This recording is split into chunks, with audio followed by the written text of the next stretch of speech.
Bonjour à tous, merci de regarder cette vidéo. On se retrouve pour parler de la mode du XVIIIe siècle, en Europe principalement, d'un courant qui s'appelle le rococo.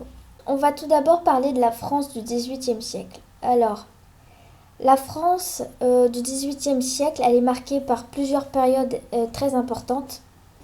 Déjà, il faut savoir que la France démarre le XVIIIe siècle avec la mort du roi Louis XIV en 1715. Il laisse derrière lui une France endeuillée, triste. C'est vraiment une période marquée par le deuil. Parce que Louis XIV était un roi extrêmement important dans son siècle, le XVIIe siècle.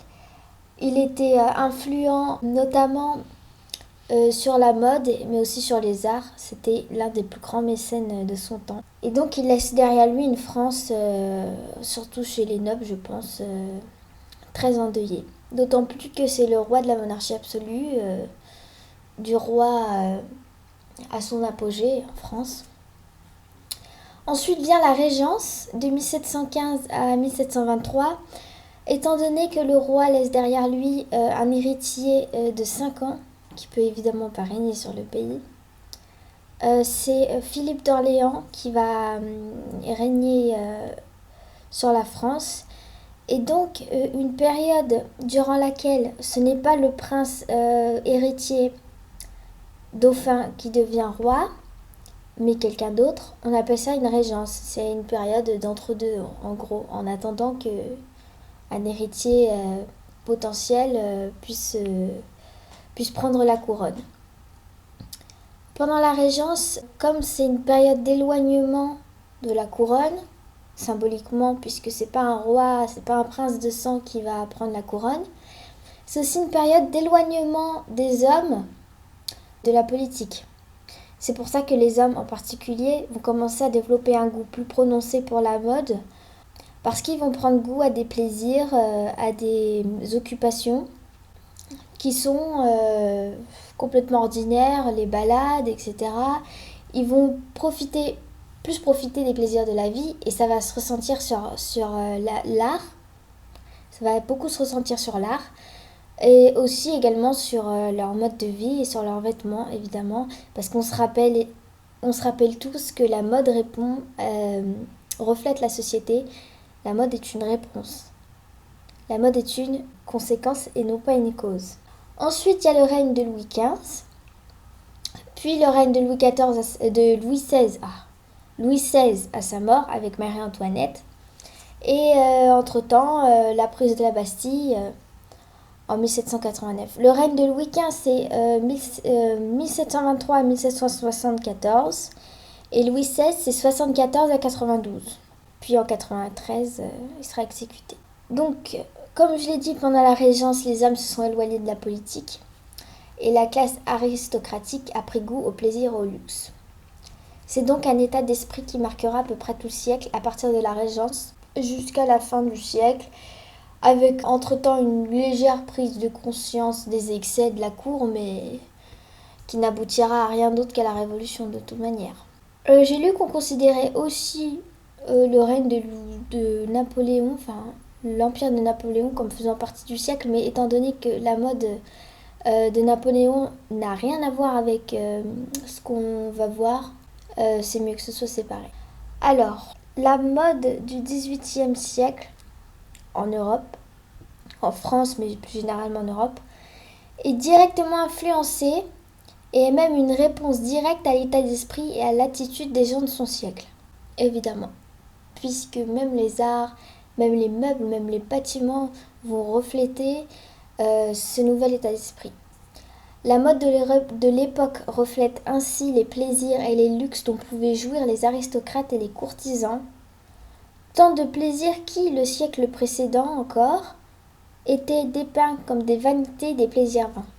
Alors, je ne sais pas si vous l'avez fait en français ou en histoire des arts, mais au XVIIe siècle, il y a un courant de tableaux, des genres de tableaux qui sont très populaires, ce sont les vanités.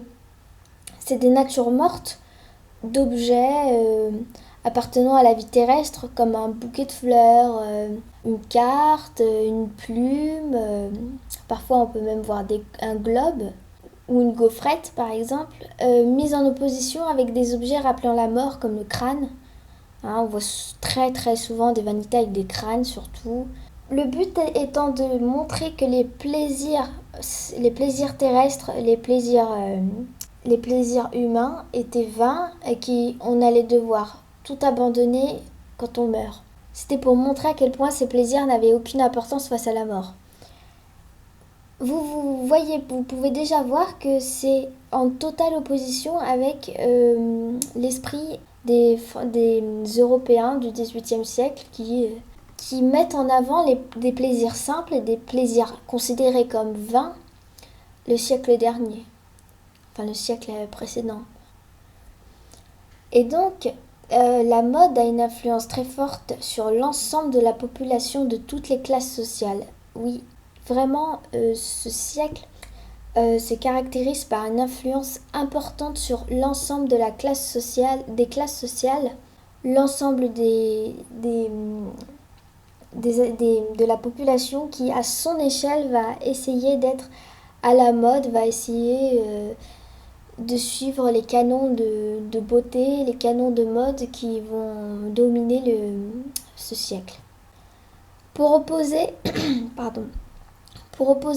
les genres artistiques du XVIIe et du XVIIIe siècle, il faut savoir que les courants artistiques qui dominent j'ai marqué 16e et c'est 17e. Le XVIIe siècle sont le classicisme et le baroque.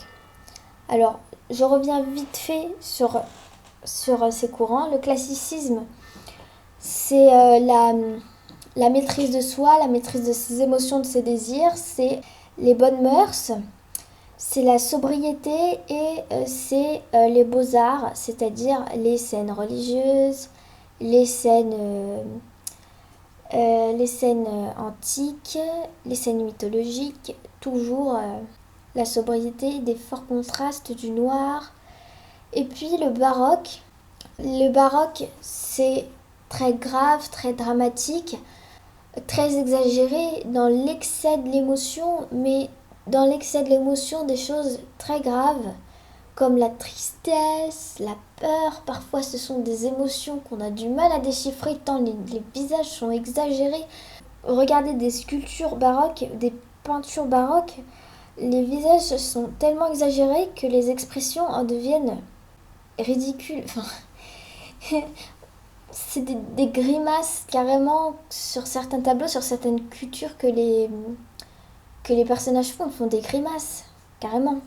Toujours il y a dans les peintures baroques il y a un excès de corps les uns sur les autres, d'émotions, de grimaces.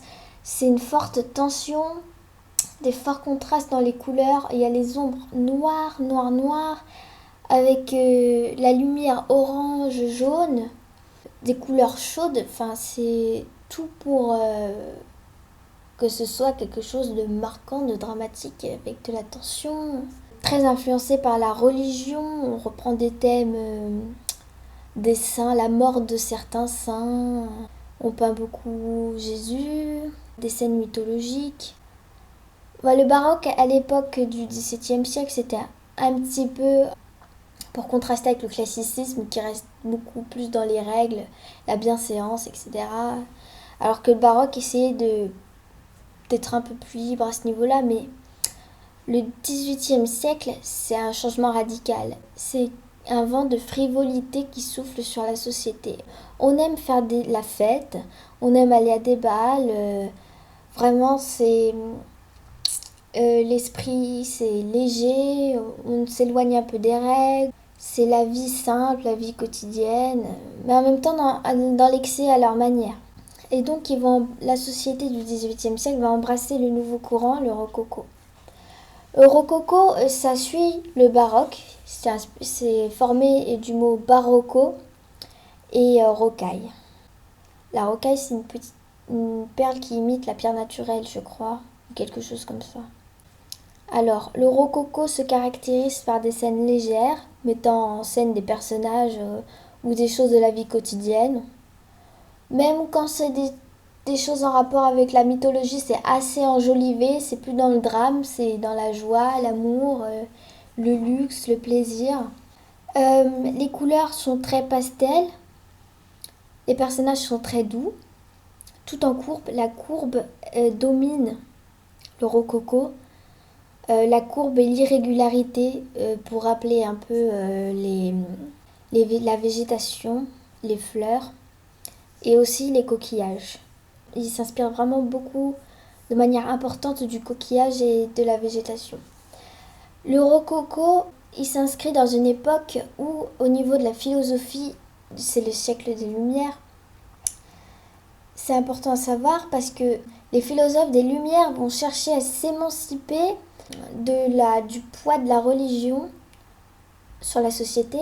Les philosophes ils ont un peu plus de poids, ils prônent la supériorité de l'homme par son esprit, par son libre arbitre, et ils veulent s'éloigner de la de comment dire du poids de la religion, de l'influence de la religion et prônent le progrès.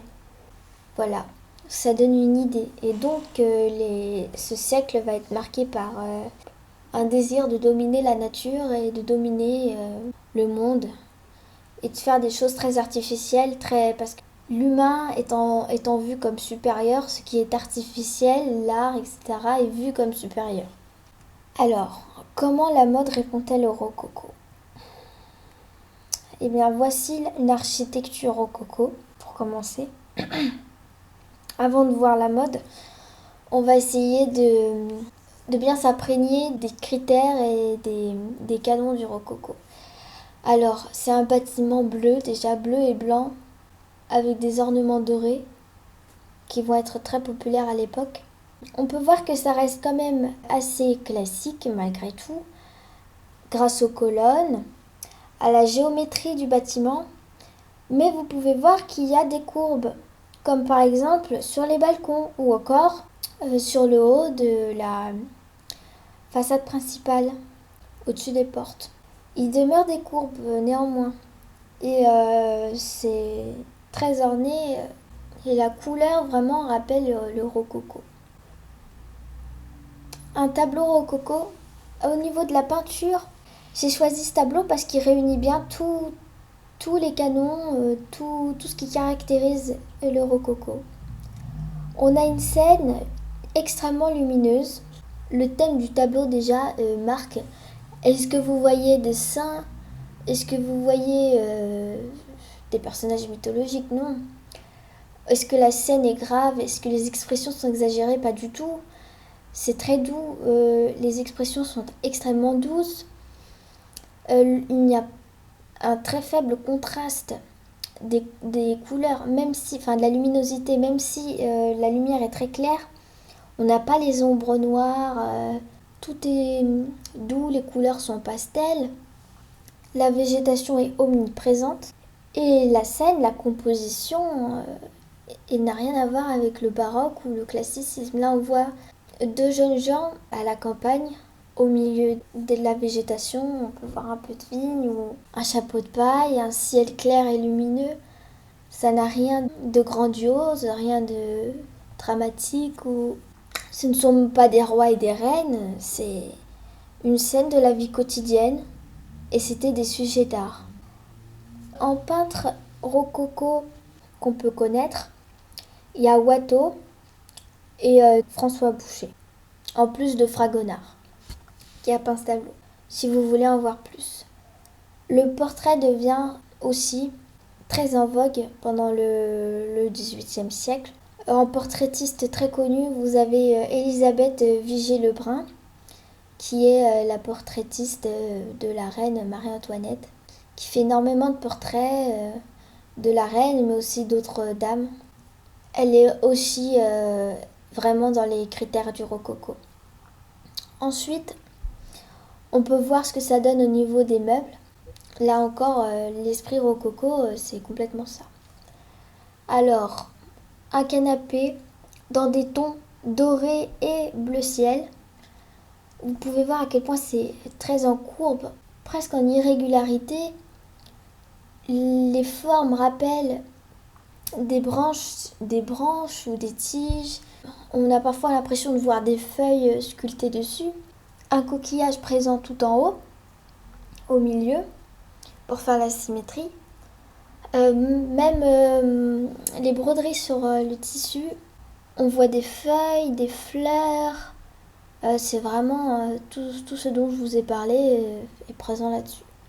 Ce meuble absolument magnifique aussi, tout en irrégularité, tout en courbe, tout en végétation, inspiré de la végétation, avec le coquillage. Mais vous voyez que c'est quand même, l'homme se réapproprie les choses, hein.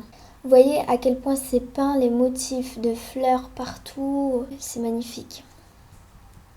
Voilà, des choses comme ça, par exemple. Et ça me rappelle beaucoup l'art déco, c'est pas vous, mais c'est justifié parce que l'art déco va reprendre exactement les mêmes canons, quoi. Va s'inspirer de la même chose, de la nature. C'est des choses très organiques. Là aussi, vous pouvez voir à quel point c'est irrégulier. Là, la rose, là, rien n'est symétrique. Rien n'est droit, rien n'est carré, rien n'est... Là, ce sont des roses présentes sur tout le canapé. C'est magnifique, c'est organique. En même temps, c'est une manière de dire nous dominons. La manière dont il y a une cage là devant les roses, c'est peut-être une manière de dire nous dominons la nature. Ça, c'est un style vraiment d'époque, hein. Les chaises rococo de couleur claire, style du rose ou du vert pastel ou bleu, avec des scènes brodées dessus et des roses, des fleurs, ce genre de choses. Et un encrier d'Italie, très Art Nouveau aussi, hein. Ça rappelle complètement l'Art Nouveau, hein, avec ces espèces de fleurs sculptées magnifiques et la forme complètement irrégulière et asymétrique de l'encrier. Voilà, on est vraiment dans ce genre d'art, ce genre d'esthétique pendant le siècle. Et c'est un siècle où la mode est très influente, comme j'ai dit, où elle va beaucoup changer. Alors surtout au niveau des coiffures et des chapeaux, ça va être extrêmement compliqué pour moi de faire une partie sur ça parce qu'il y en a eu des centaines, franchement. Alors la silhouette va évoluer énormément, comme vous pouvez le voir. On passe du tout au tout. On passe d'une cloche en passant par une boîte pour revenir à une robe en toute simplicité. Vous avez l'embarras du choix au niveau style et au niveau coupe. Même si la silhouette au niveau du haut va rester quand même très similaire avec une taille marquée en pointe V et des manches 3/4 plus ou moins en dentelle. Ça restera à peu près la même silhouette au niveau du haut du corps. Ça va énormément changer au niveau de la jupe par contre. Alors, les robes du début de siècle, on a la robe volante. C'est assez étrange quand même. Enfin, en ce qui me concerne, j'ai du mal à imaginer toute une cour avec des gens habillés comme ça en cloche. Alors, c'est une robe avec une cape derrière et aussi devant. Les pliages là, ça s'appelle des pliages Watteau. Watteau qui est un peintre très très influent, chef de file du mouvement rococo en France. Elle est marquée à la taille, ça se voit pas très bien. Et voilà, on mettait une pièce à estomac ici, je vous expliquerai plus tard ce que c'est. Une autre variante, c'est la robe battante. C'est exactement la même chose, sauf qu'elle n'est pas marquée à la taille. Pourquoi? Eh bien, tout simplement parce que c'est une robe de maternité. Et oui. Ensuite vient la robe à la française. Ça ressemble à ça. C'est un peu comme une robe volante, marquée à la taille, avec la cape derrière, pliage Watteau. Sauf qu'on n'a pas la cape devant. Et donc on voit vraiment très bien la taille marquée. Avec toujours la pièce à estomac en pointe. À l'arrière, ça ressemble à ça ou à ça. Et d'ailleurs, les motifs de cette robe blanche et bleue là font vraiment penser à des kimonos. Pour ma part. En fait, c'est un siècle extrêmement marqué par l'influence de l'exotisme et de l'orientalisme, et je reviendrai dessus plus tard. Voilà, là on voit un panier aussi, qui marque les hanches, fait une silhouette encore différente à la femme que la robe volante. La silhouette change, comme vous avez pu le voir. Ça change complètement la silhouette d'avoir la taille marquée à ce point. Et là aussi, une robe dont les motifs sont extrêmement exotiques, inspirés des îles. On voit des palmiers. C'est des palmiers qui sont représentés de façon complètement fantasmée, complètement réinventée. Donc voilà, à l'avant, c'est en pointe. Et ça, c'est une très belle pièce en jaune, en doré. Et c'est une robe qui m'a fait tout de suite penser à Belle dans La Belle et la Bête, parce que faut savoir que le conte, tel qu'on le connaît aujourd'hui, a été écrit par une femme dans les années 1770. Ça veut dire que Belle aurait dû porter une robe comme ça, et pas cette espèce d'horreur de crinoline qu'elle porte dans le film de Disney. Oh, c'est une robe, les crinolines, ça n'est apparu que dans les années 1840, 50 à 60. Alors, Disney a fait toutes ces robes dans le même schéma à peu près, alors que c'est vraiment des robes que, pour ma part, j'apprécie pas du tout. Et je trouve que ça aurait été bien plus authentique et bien plus original d'avoir designé une robe à la française, par exemple, à Belle. Comme celle-ci ou comme celle-là. C'est magnifique. Moi, j'aurais trouvé ça plus intéressant quand même. Plus élégant. Ça aurait ressemblé à quelque chose. Parce que pour ma part, je trouve que ça ressemble à rien ce qu'ils ont fait. Mais c'est mon avis. J'avais juste envie de vous montrer à quoi ça aurait ressemblé la robe de Belle si elle avait été un tant soit peu historiquement authentique. Ensuite, on a la robe à l'anglaise. Par devant, ça ressemble exactement à la robe à la française. Vous pouvez voir le haut du corps, la taille marquée, le haut qui pointe en triangle, avec les jupes, les manches trois quarts. Sauf qu'à l'arrière, il n'y a pas la présence de la cape. Vous voyez, même silhouette, sans la cape. Et derrière, c'est en pointe. Ça descend en pointe exactement comme l'avant de la robe en fait. Voilà un autre exemple. Vous pouvez remarquer que les Anglais avaient un goût plus prononcé pour la simplicité que les Français. Et c'est pour ça que petit à petit, plus on avancera dans le temps, dans le siècle, et plus la mode à l'anglaise va avoir une influence sur la France. Parce qu'on arrivera à un moment où le peuple va faire de plus en plus entendre sa voix. Et notamment son mécontentement pour la tendance à tout dépenser des nobles et des aristocrates et de la famille royale aussi.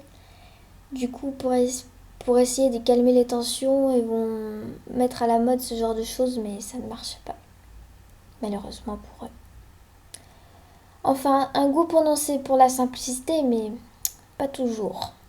Comme par exemple cette robe à l'anglaise qui ressemble beaucoup plus à une robe à la française que... Et vous pouvez voir la coiffure qui monte avec toutes ces plumes, etc. Très rococo. La robe panier, alors c'est une robe qui va être à la mode. Enfin, c'est un style de robe, parce qu'on peut avoir des robes panier de tout type. C'est un style de robe qui va être à la mode dans les années 1740. Pour une raison qui échappe à tout le monde, les femmes vont vouloir ressembler à ça. C'est assez ridicule quand ça atteint certains excès. C'est complètement plat si vous le prenez de profil. Ça leur donne des allures de boîte toutes carrées. Et c'est vraiment étrange comme mode. Parce que ça atteint des excès. Ils faisaient un concours, je crois, de celle qui avait la robe panier la plus volumineuse. Ça pouvait ressembler à ça ou à ça. Ça, vraiment, c'est même plus que ça a frôlé le ridicule, ça a repoussé les limites du ridicule. Certaines femmes ne passaient plus les portes, tellement leur panier était volumineux. Pourquoi ont-elles voulu ressembler à ça? À des boîtes énormes. Pourquoi ont-elles désiré changer leur silhouette à ce point? On pense que c'est parce que on voulait se faire une silhouette artificielle et on voulait montrer qu'on était au-dessus de la nature en modifiant la silhouette de la femme à ce point. Mais j'aimerais pas m'avancer parce que je sais absolument pas si on est sûr de ça ou pas. Mais ça reste la possibilité la plus plausible. Ça serait pas pour avoir pour montrer qu'on a des hanches qui peuvent supporter l'accouchement, ça c'est ridicule. La robe à la polonaise. Alors, une de mes favorites, ça ressemble à une robe à l'anglaise ou à la française. Il y a les deux versions. Complètement classique à l'avant, mais à l'arrière, la jupe, enfin la robe est retroussée à l'arrière par un système de cordelettes. Et donc, ça donnait cette petite silhouette un peu bouffante à l'arrière, vraiment très mignonne. Là, on a laissé tomber les paniers, hein, comme vous pouvez le voir. Ça s'appelle robe à la polonaise parce qu'il me semble que ça reprend l'idée d'un vêtement traditionnel polonais. D'ailleurs, l'idée va être reprise encore au 19e siècle, dans les années 70, 80, 90 par là. Plutôt 70, 80 que 90. Le fait que ce soit retroussé comme ça à l'arrière. Et je trouve que c'est vraiment très charmant parce que on prenait quelquefois des motifs, des tissus différents pour la robe et pour la jupe. Ça crée un certain contraste intéressant. Et j'espère que vous avez remarqué une chose, ce sont les chevilles visibles. Une première. Parce qu'à l'époque, les chevilles, c'était quelque chose d'extrêmement sexy. Limite provocateur. Et ces robes vous permettaient d'avoir des chevilles dégagées comme ça, ce qui rajoute un charme fou. De nos jours, c'est très mignon. Et vous notez le goût pour les rayures des gens à l'époque. Ils adoraient les rayures comme cette robe entièrement en rayures rouges et blanches. Peut-être que ça marque aussi un goût pour le patriotisme à l'époque. Puisqu'il y a une mode patriote, notamment chez les sans-culottes surtout.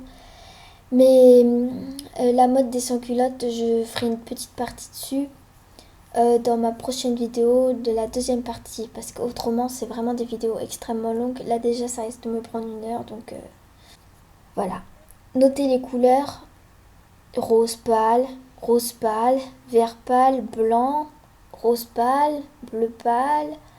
Là du rouge, mais un petit peu de noir d'ailleurs. C'est très mignon cette touche de noir. C'est bien, bien choisi. D'habitude, je suis pas fan du rouge et du noir ensemble, mais là, c'est bien fait. Oui, parce que quand on, généralement, a une belle tenue bicolore, il faut qu'il y ait plutôt une couleur dominante et une autre moins dominante pour que ça passe bien. Et là, je trouve que ça passe très bien. Alors, la robe chemise de la reine et la robe à la créole. La robe à la créole, ce sont des robes que portaient les femmes dans les îles pour rester à la mode et en même temps ne pas avoir trop chaud. C'était en matière très légère comme la mousseline, c'était presque transparent d'ailleurs. Et là on voit Marie-Antoinette en personne porter une robe à la créole. Et là encore c'est elle, quand elle l'a mise à la mode pour mettre en avant son goût pour la simplicité. Parce qu'aussi étrange que cela puisse paraître, Marie-Antoinette, même si ça a été une femme qui a porté les robes et les coiffures les plus extravagantes. Elle aimait beaucoup les choses simples. Elle a même fait construire un hameau avec des fermes, des bergers. Et elle et ses copines, elles faisaient semblant d'être pauvres quand elles se promenaient dans ces jardins. Elles faisaient semblant d'être des bergères, pour vous donner un peu sa mentalité. Parce que ça lui rappelait son enfance Vienne apparemment. Voilà une autre robe à la créole. Avec la coiffure en pouf, vous avez remarqué, elles n'ont pas les coiffures hautes comme on a l'habitude de voir avec les robes à la française, les robes paniers. Non, c'est la coiffure en pouf, c'est plus plat sur le haut, bouffé sur les côtés, tout en pouf sur le côté, avec des boucles qui descendent sur les épaules. Je trouve ça très élégant et ça balance bien avec la silhouette plus naturelle que donne la robe à la créole. Même les enfants portaient des robes à la créole. Et la robe chemise, ça ressemble à ça c'est une reconstitution, c'est beaucoup plus simple, il n'y a plus l'espèce de collerette en dentelle sur le décolleté. Juste simplement, cette robe se caractérise par sa silhouette droite, naturelle. Pas de jupon, pas de robe, pas de panier, rien pour accentuer une silhouette naturelle. Une ceinture en soie et des manches soit longues soit en trois quarts. Et une étoffe blanche simple. Et ça s'appelle chemise de la reine parce que c'est Marie-Antoinette qui l'a mise à la mode. On dit ça. La redingote. Alors la redingote, vous savez probablement déjà, c'est quelque chose qui ressemble à une cravate et c'est un vêtement masculin. Alors, ça lie en Angleterre. Elle s'est inspirée de la toilette, complètement inspirée de la toilette masculine. Ça ressemble à ça. C'est plus moderne. Ça va arriver beaucoup plus tard dans le siècle. Ça va avoir une influence à la fin du 18e, surtout à cause du contexte politique, bien sûr, comme vous le connaissez déjà. Et aussi, peut-être, enfin c'est ce qu'on dit, la popularisation de la pensée de certains philosophes tels que Rousseau qui prônent la simplicité, la vie simple, la nature, la vie à l'état de nature.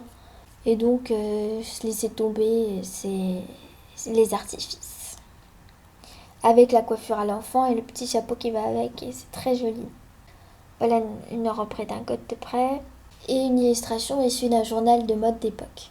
Voilà, ces journaux reflètent très bien les tendances à travers les décennies si vous voulez voir plus en détail. Le caraco, c'est une petite veste qui descend pas comme comme les robes qu'on a vues précédemment jusqu'en bas, jusqu'aux chevilles, ou avec une traîne, non, ça s'arrête avant. Ça se porte généralement avec une jupe au motif et à la couleur différente.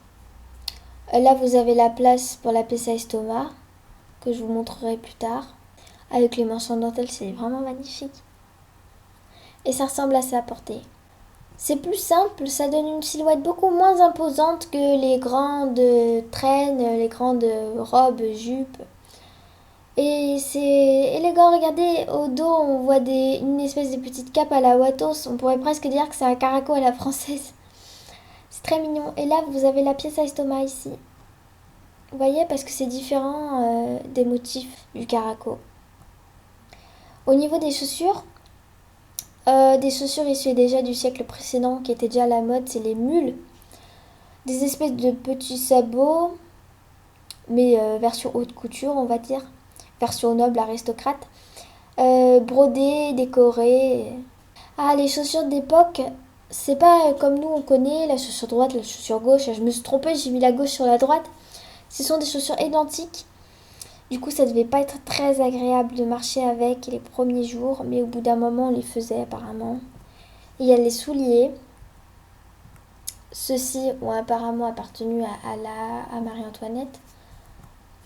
Les souliers aussi, ce qui devait être vraiment le moins agréable à porter les premiers jours parce que ce sont des chaussures identiques, pas de droite, pas de gauche. Vous voyez du talon, les chaussures à talons, alors que les chaussures du 19e vont être complètement plates. C'est pour s'éloigner au maximum du rococo, du faste que possible. S'éloigner autant que possible de cet esprit. C'est très décoré, c'est des couleurs comme les robes, les couleurs pastel, très belles couleurs lumineuses, avec des ornements, des motifs végétaux, des motifs végétaux, ou qui rappellent les coquillages. Alors, le petit habillage pour décortiquer l'anatomie des vêtements et la silhouette. Alors, voici notre petite poupée habillée. Blonde aux yeux bleus, parce que c'est ce qu'on préférait à l'époque. C'était les canons de beauté. Premièrement, on lui met des bas, parce que si on lui met après, ça va être plus compliqué à enfiler. Ensuite, la chemise, c'est la première pièce de sous-vêtement qu'on met sur soi. C'est d'une étoffe très simple, c'est blanc, c'est le linge de corps en fait qu'on met contre soi vraiment. Le corset normalement il se met pas tout de suite, il se met à la fin. Mais, enfin pas à la fin de tout l'habillement, juste à la fin des sous-vêtements, mais je me suis trompée et après j'ai C'était toute une galère pour recommencer, remettre à la bonne place. Alors, je me suis dit que j'allais juste vous expliquer ça à l'oral. Ensuite, le panier. C'est comme ça qu'on obtient la silhouette extrêmement bizarre en forme de boîte que je vous ai montré tout à l'heure. En fait, c'est une pièce qui s'attache comme ça autour de la taille. Des espèces de petits coussins ou alors avec des cerceaux en fer carrés comme ça, étranges, qu'on enfile autour de la taille. Et ça, c'est l'ensemble en réalité. Vous voyez le corset au-dessus, il s'attache par derrière, enfin il se serre par derrière le panier par-dessus la chemise. Pour vous montrer un peu à quoi ça ressemble en vrai. Ensuite, on lui met des chaussures parce que après, ce sera beaucoup plus difficile à enfiler avec toutes les jupes. Ah oui, et elle ne s'habille pas toute seule. Hein. Les femmes et les hommes ne s'habillaient pas tout seuls à cette époque. Ils avaient bien sûr des servants pour les aider. Sûrement pas les gens du peuple et les bourgeois, j'en sais rien. Mais eux, certainement pas. Vous imaginez le temps que ça devait prendre. Ensuite, on lui met le premier jupon, mais il y en aura d'autres normalement. La jupe, là j'ai choisi de lui mettre des petites pièces, des petits froufrous. La jupe. La pièce d'estomac dont je vous ai déjà parlé, c'est une pièce pour habiller le manteau. En fait, si vous voulez, le manteau, on l'enfile. La robe, on l'enfile comme un manteau. On pouvait l'attacher complètement. Ou alors on avait un système d'attache où on mettait une pièce d'estomac pour décorer. Voilà à quoi ça ressemble en vrai. Le manteau, voilà, enfin la robe dont je vous ai parlé, avec ses manches 3/4. Donc à ce niveau-là, on pouvait attacher ou mettre la pièce d'estomac. Mais du coup, les attaches étaient visibles. On mettait un ras-de-cou, collier ras-de-cou. Je sais que vous connaissez très bien parce que c'est extrêmement à la mode en ce moment. Et ben c'était extrêmement à la mode à cette époque-là aussi. C'était les colliers qu'on aimait le plus mettre, les ras-de-cou. Parce que c'était extrêmement sensuel, extrêmement sexy. Les nœuds pour cacher les attaches. Au départ, ça servait à ça. Et puis après, ça a extrêmement décoré les robes. Des cheveux, coiffure à l'enfant ou pouf. Et un chapeau. Les chapeaux de ce siècle étaient très beaux. Enfin, en ce qui me concerne, je les trouve vraiment très beaux. Et bah, vous pouvez remarquer les couleurs pastel, rose pastel, avec des rayures, de la dentelle. Bon, c'est pas une très belle dentelle, je vous l'accorde, mais c'est parce que c'est moi qui ai dessiné. Vous avez déjà vu à quoi ressemblaient les robes en réalité, c'est d'une finesse extrême. La mode à cette époque était tellement importante qu'elle influait sur toute classe sociale. Ça, j'ai déjà dit. Même les plus modestes cherchaient à reproduire la silhouette en panier et au haut triangulaire mis à la mode par les nobles de l'époque. Colbert dira même les modes à la France ce que les mines du Pérou sont à l'Espagne. Et vous savez très bien ce qu'il y a dans les mines du Pérou. Je vous laisse imaginer à quel point cette métaphore, enfin cette comparaison plutôt, pas une métaphore, excusez-moi, est forte. Et donc voilà. Là, vous avez une révolutionnaire qui, bizarrement, est habillée exactement comme... dans la même silhouette que ce qu'on a vu précédemment. Vous pouvez voir que le tissu est beaucoup moins noble, que les couleurs sont moins nobles, sont moins sophistiquées, moins raffinées, mais la forme est exactement la même. La taille serrée, les hanches marquées, et puis il y a le fichu aussi porté en croix sur la poitrine, le chapeau et la coiffure.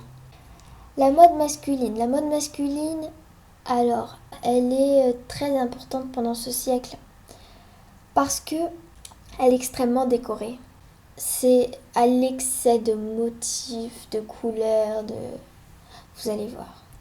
Déjà, un ensemble typique du XVIIIe siècle. C'est extrêmement décoré. Imaginez des hommes porter des vêtements aussi décorés aujourd'hui, ce serait pas possible.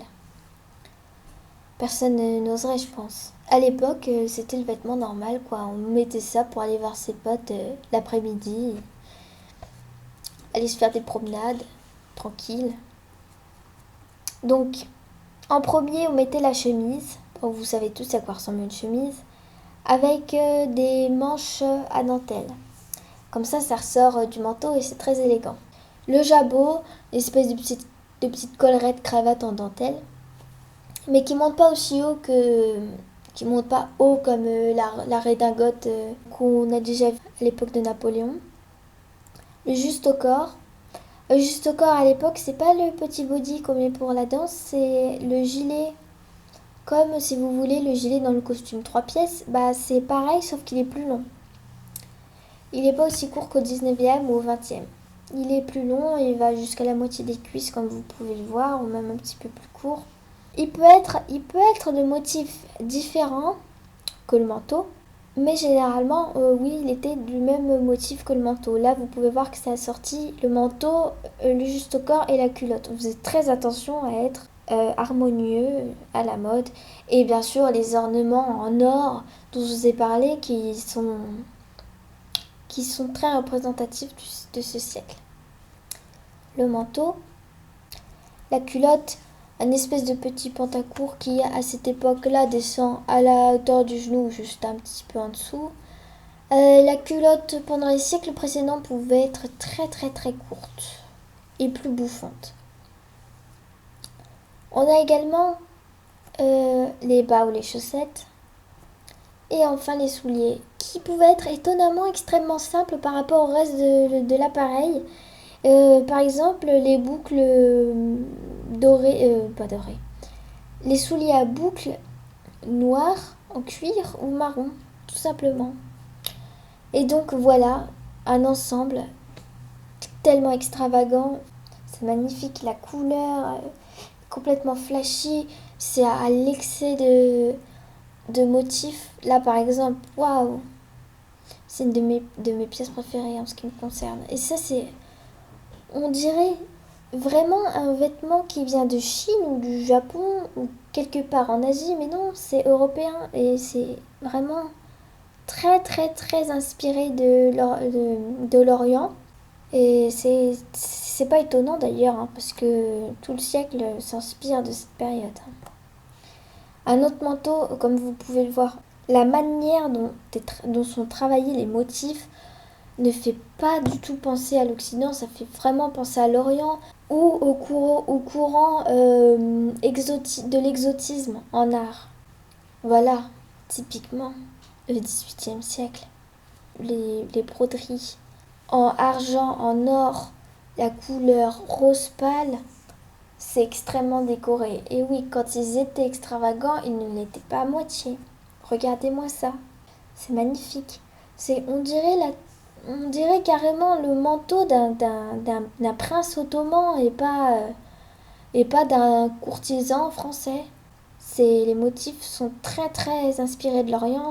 Regardez, vous avez les bordures avec des petits motifs de fleurs et le reste du manteau qui est également recouvert de motifs complètement orientaux avec les fleurs énormes et les fruits et les arabesques qui vont de tous côtés. Voilà, c'était du travail extraordinaire. Pour vous montrer à quoi ça ressemble de près. Vous avez non seulement les petites fleurs faites en motifs partout, plus la manche qui est brodée en or, plus la dentelle qui ressort, et le travail est magnifique. Donc là, je vais vous montrer un petit aperçu plus en détail des photos prises de près des motifs. Et on va pouvoir parler de l'orientalisme et de l'exotisme. Alors, la dentelle, les broderies en dentelle sont extrêmement raffinées, extrêmement délicates, en finesse, en petits détails. C'est magnifique, c'est un travail inestimable. Les motifs de cette robe, regardez, vous voyez des palmiers. Y avait-il des palmiers en Europe à cette époque? Je ne crois pas. C'est une influence directe des îles qu'on venait de coloniser. D'autres pays d'Orient, c'est directement, ça vous renvoie ailleurs, partout, mais pas en Europe. Ça vous envoie dans des pays chauds où il y a des palmiers, des fleurs extraordinaires qu'on n'avait jamais vues avant. Nous, on est habitués à avoir des plantes exotiques, mais à l'époque, Ces plantes étaient extraordinaires, elles avaient des formes qu'on n'avait jamais vues avant et on s'inspirait pour faire des plantes qui n'existent pas, en exotisme. Et là, on imagine également des plantes qui n'existent pas pour faire des robes à la française. Au lieu de faire je sais pas, des plantes qu'on connaît, comme des roses, des marguerites, on fait des palmiers. Et c'est cette époque-là, c'est ça. Une broderie magnifique, en or et en perles. La perle brodée, c'est tout petit sur le vêtement. C'était un travail qui prenait des heures et des heures et des heures, et même des mois et des années, je pense, à pouvoir finir une robe telle que celle-ci. À l'époque, on ne considérait pas du tout le travail des artisans comme étant de l'art. Ça brise le cœur vraiment hein, quand on voit le travail inouï dont ils ont fait preuve. Mais non, on est dans l'esprit, il y a les beaux-arts et puis il y a le reste. Les beaux-arts, c'est ce qui est présenté à l'académie, et puis le reste, ce sont ça, les motifs, les peintures décoratives, les meubles. Tout ça, c'est de l'utilité, donc ce n'est pas de l'art, ce qu'on considère à l'époque. Et c'est d'ailleurs la séparation beaux-arts et le reste, les arts qui sont de l'artisanat, quoi. Ça nous influence encore aujourd'hui. Quand on voit une toile exposée en musée, ah, c'est de l'art. Et puis si on voit un dessin animé, on va pas penser, ah, c'est de l'art. Enfin, la majorité des personnes, évidemment, pas tout le monde, mais on n'aura pas le réflexe de se dire, c'est du grand art, c'est de l'art. C'est pareil pour beaucoup de choses. Regardez, les boutons même sont brodés, la broderie, les détails. On va jusqu'à broder un bouton avec des motifs. C'est waouh. Le détail est important. Dernière petite photo, vous voyez, il y a un travail pour mettre des fleurs en relief. On a fait des fausses petites fleurs pour faire ressortir les fleurs de la robe. C'est vraiment magnifique. Et vous pouvez voir à quel point tout est inspiré d'Orient. Regardez. Ce manteau encore, franchement, si on me le donnait aujourd'hui, je le porte. Il est magnifique, il me plaît vraiment. Et ça, à votre avis, de quel pays cela vient-il ? Eh bien, ça vient de Chine. Feriez-vous la différence entre ça et un autre objet d'art décoratif du rococo ? Ça se ressemble énormément. Tant dans les motifs que dans l'esthétique générale. Vous voyez, là, c'est orné de manière complètement irrégulière sous le miroir, entre le manche et le miroir. Mais c'est complètement rococo. Et là, ce sont des motifs de Chine. Des grandes fleurs comme ça vous rappelle évidemment les fleurs qu'on voit sur le manteau juste à côté. Eh bien, en Europe, en France, en Europe généralement, les plus grands créateurs, nos plus grandes avancées en matière de mode vont être faites en s'inspirant de l'exotisme, en s'inspirant de l'Orient, en s'inspirant d'ailleurs du reste du monde, des grandes autres civilisations, des cours artistiques d'ailleurs. Voilà. L'art de Chine, on en fait de l'art en Europe. On s'approprie, on s'inspire, on s'influe, on s'approprie. Dans le même temps, il y avait l'Empire chinois, le Japon, l'Empire ottoman. On va vraiment pas hésiter à s'inspirer. Mais ça, c'est quelque chose qui va se ressentir au cours des siècles, vraiment très longtemps. Au 19e siècle, on avait nos empires coloniaux, on avait nos colonies.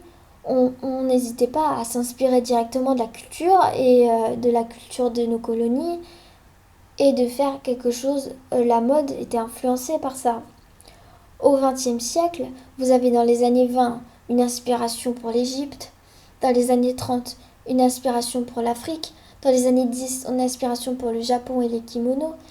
Toujours en fait en Europe, ce qu'on va faire quand nos décennies, nos siècles les plus marqués par la mode, les plus riches en mode, en fait, ce sont des inspirations d'ailleurs. Et c'est d'ailleurs pour ça que depuis 20 ans, on traîne au niveau de la mode. Depuis les années 2000, on fait des choses complètement fades, de plus en plus fades, de plus en plus, je sais pas, répétitifs, de moins en moins créatifs. Déjà à cause de l'industrialisation de la mode, hein, bien sûr, en masse, mais aussi, je pense, parce qu'on se referme sur nous-mêmes et que du coup, on s'inspire beaucoup moins de ce qu'ont fait les autres et de ce que font les autres cultures.